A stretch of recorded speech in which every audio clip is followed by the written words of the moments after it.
তো hey guys, welcome back to my channel. তোমরা কেমন আছো? আশা করি তোমরা সকলে তোমাদের বাড়িতে ভালো আছো। আমরা কিন্তু বেশ ভালো আছি। তো দেখো, এখন সবেমাত্র সকাল 7টা বাজে আর এখন ঘুম থেকে উঠে গেলাম আর সবেমাত্র ঘরের থেকে আমি বাইরে যাচ্ছি। আর আজকে বাইরের ওয়েদারটা কেমন আছে সেটা তোমাদেরকে প্রথমে দেখো দেখিয়ে দিচ্ছি। তো সবেমাত্র দেখো গেট খুলে বাইরে বেরোচ্ছি। আর আজকে ওয়েদারটা বলতে খুবই কুয়াশা, মানে চারপাশে প্রচণ্ড পরিমাণে আজকে কুয়াশা হয়েছিল। আর আরও সকালে আরও বেশি কুয়াশা ছিল, সেই জন্য কিন্তু আজকে একটু দেরি করে উঠলাম। এখন বাজে কিন্তু সকাল 7টা। তো দেখো চারপাশে তোমরা দেখতে পাচ্ছ কতটা পরিমাণে কুয়াশা পড়েছে আর এখনও কিন্তু রোদ ওঠেনি, মানে কুয়াশার জন্য 7টা বেজে গেছে তবুও কিন্তু রোদ ওঠেনি, যেহেতু চারপাশে অনেকটা পরিমাণ কুয়াশা। আর কুয়াশাটা এতটা পরিমাণ পড়েছে আশেপাশের কিন্তু খুব সহজে চট করে কিছু দেখা যাচ্ছিল না। তো আমি তো ভাবলাম প্রথমে যে আজকে মনে হয় রোদ উঠবেই না, আজকে হয়তো প্রচণ্ড পরিমাণে ঠান্ডা থাকবে, কেননা আশেপাশের যা পরিস্থিতি দেখে কিন্তু তাই মনে হচ্ছিল। আর এদিকে দেখো রাস্তা দিয়ে যে গাড়ি ঘোড়াগুলো যাচ্ছে সেগুলো কিন্তু ঠিকঠাক মতো বোঝা যাচ্ছে না, একদমই হালকা কিন্তু বোঝা যাচ্ছে যে রাস্তাতে কিছু মানে গাড়ি ঘোড়া আর কি যাচ্ছে, স্পষ্ট কিন্তু বোঝা যাচ্ছে না। তো বাইরে বেরিয়ে এখানে জবা ফুলের গাছ ছিল, তো জবা ফুলের গাছে দেখছিলাম, যেহেতু উঠতে একটু দেরি হয়ে গেছে তো গাছে ফুলের গাছে কিন্তু কোনো ফুল ছিল না। যাই হোক, কেউ হয়তো তুলে নিয়ে চলে গিয়েছিল। তো ঠান্ডা যতই হোক কাজকর্ম কিন্তু আমাকে করতেই হবে, কাজের থেকে কিন্তু কোনো নিস্তার নেই। তো যাই হোক, এখন কিন্তু বাড়ির ভেতরে ঢুকে যাব, ঢুকে গিয়ে সকালের কাজকর্মগুলো কিন্তু সবগুলো করে ফেললাম।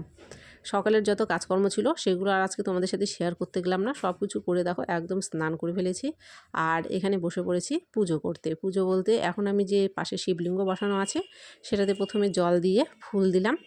এখানে প্রথমে শিবটাকে আগে পুজো করে নিলাম, নিয়ে কিন্তু তারপর তুলসী গাছে জল দিয়ে তুলসী গাছটাকে পুজো করে নিয়ে তারপরে কিন্তু সোজা চলে যাব ঘরে। ঘরে গিয়ে কিন্তু ঘরের পুজোটাও সেরে নেব।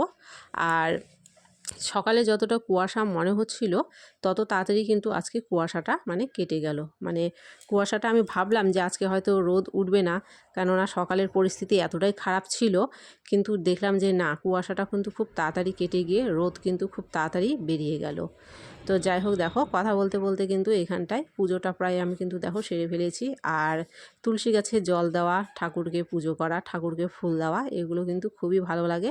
বিশেষ করে সকাল টাইমটা, সকালে যতই ঠান্ডা হোক না কেন সকাল টাইমে স্নান করে পুজো করার কিন্তু মজাটাই আলাদা। মানে দুপুরবেলা কিন্তু দেখবে অতটাও ভালো লাগে না, সকালবেলা পুজো করতে কিন্তু প্রচণ্ড পরিমাণে আর কি ভালো লাগে। তো পুজো টুজো দেখো এখানে কিন্তু আমার হয়ে গেছে আর আমি কিন্তু ঘরে চলে যাব সোজা। ঘরে চলে কিন্তু ঘরের পুজোটাকেও করে ফেলবো। তো ঘরের পুজোটা কিন্তু আমি তোমাদের সাথে আজকে আর শেয়ার করতে যাইনি, শুধুমাত্র তুলসীতলার পুজোটাই শেয়ার করলাম।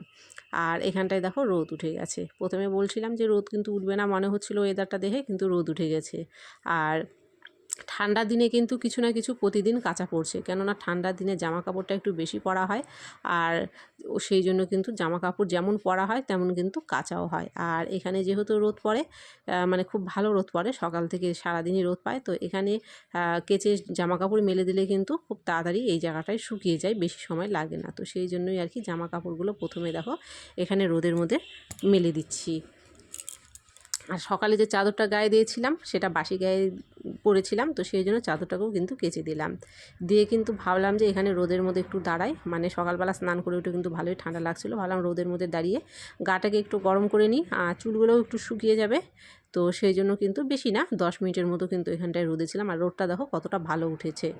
তো যাই হোক, এখান থেকে কিন্তু তারপরে সোজা চলে যাব কিন্তু ঘরে, মানে 10 মিনিট পরে কিন্তু সোজা ঘরে চলে যাব। ঘরে গিয়ে কিন্তু তারপরে এখনও আমার চা খাওয়াটা হয়নি। তো এখানে দেখো ঘরে চলে এসে চাটা বানিয়ে নিয়েছি আর চাটা এখানে খেয়ে নিচ্ছি। তারপরে চা খাওয়ার পরে কিন্তু সোজা চলে যাব রান্নাতে, কেননা রান্নাটাও সকাল সকালই করে ফেলি, বেশি বেলা হয়ে গেলে কিন্তু রান্নাটাও করতে একটু বিরক্ত মনে হয়। তো আমি কিন্তু ভাত আমার হয়ে গেছে, ভাত আমি নামিয়ে নিয়েছি আর এখানে বসেছি সবজি কাটতে। সবজি বলতে এটা আমি কাটছি থোর, আজকে থোর ভাজা করব। আর কলা গাছের যে জিনিসগুলো হয়, মোচা হোক বা থোর হোক, এগুলো কিন্তু কাটা একটু ঝামেলা হয়, কিন্তু খেতে যাই হোক মোটামুটি একটু ভালোই লাগে। আর থোর কাটতেও একটু ঝামেলা হয়, কেননা থোর কাটার পরে দেবে থোরের গা থেকে কিন্তু কেমন সুতোর মতো একটা অংশ বেরোয়, সেটাও দেখো আঙুলে করে এইভাবে ছাড়িয়ে ছাড়িয়ে নিয়ে কিন্তু থোরটা আমাকে কাটতে হচ্ছে। তো থোরটা কেটে নিয়ে কিন্তু দেখো এখানে সোজা চলে আসলাম কিন্তু আমি রান্নাতে।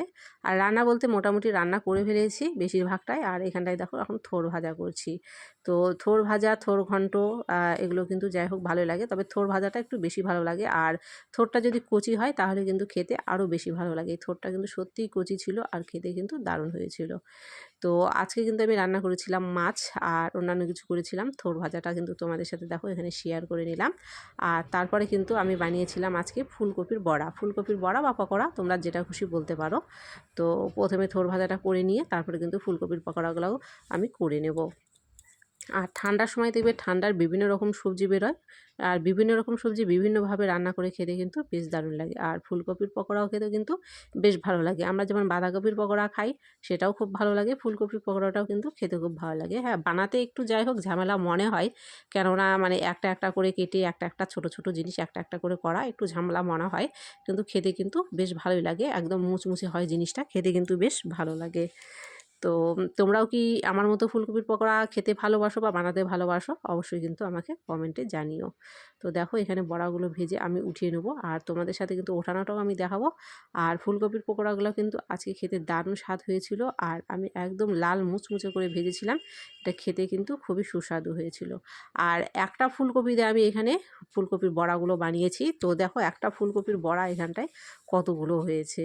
তা ফুলকপিটা খুব একটা বড় ছিল না, মিডিয়ামের ছিল, মানে ছোট যেরকম হয় ফুলকপি ছোটোর থেকে একটু বড় ছিল, খুব একটা বড় ছিল না। দেখো কতগুলো বড়া কিন্তু এখানটায় হয়েছে। তো যাই হোক, তারপরে কিন্তু খাওয়া দাওয়াটা আমি সেরে ফেলেছি। খাওয়া দাওয়াটা আজকে আর দেখাতে যাইনি। খাওয়া দাওয়া সেরে এখানে যে জামা কাপড়গুলো সকালে মেলে দিয়ে গেলাম সেগুলো কিন্তু দেখো এখন দুপুর 12টার মতো বাজে, জামা কাপড়গুলো কিন্তু শুকিয়ে গেছে। তো জামা কাপড়গুলো আমি সোজা ভাবলাম যে আর ফেলে রেখে লাভ নেই, শুকিয়ে যখন গেছে নিয়ে একদম বাড়িতে চলে যাই। তো সেই জন্য জামা কাপড়গুলো কিন্তু এখানে উঠিয়ে নিলাম। নিয়ে দেখো খাওয়া দাওয়া হয়ে গেছে যে বললাম, এখানে বাসনপত্র ছিল সেগুলোও কিন্তু মেজে নেবো, মেজে নিয়ে তারপরে একটু রেস্ট। তো যাই হোক, আজকের ভিডিওটা কেমন হয়েছে অবশ্যই কমেন্ট করো। ভালো লাগলে অবশ্যই লাইক করো। চ্যানেলে নতুন হয়ে থাকলে অবশ্যই চ্যানেলটিকে সাবস্ক্রাইব করো। আর যদি ভিডিওটি ভালো লেগে থাকে অবশ্যই ভিডিওটা শেয়ার করো। আর কমেন্টে আমাকে অবশ্যই জানিও তোমাদের আমার ভিডিওগুলো কেমন লাগে দেখতে। তো তোমরা সকলে খুব কিন্তু ভালো থেকো। আবারও কিন্তু তোমাদের সাথে দেখা হবে নতুন কোনো দিনে নতুন কোনো ভিডিওর সাথে।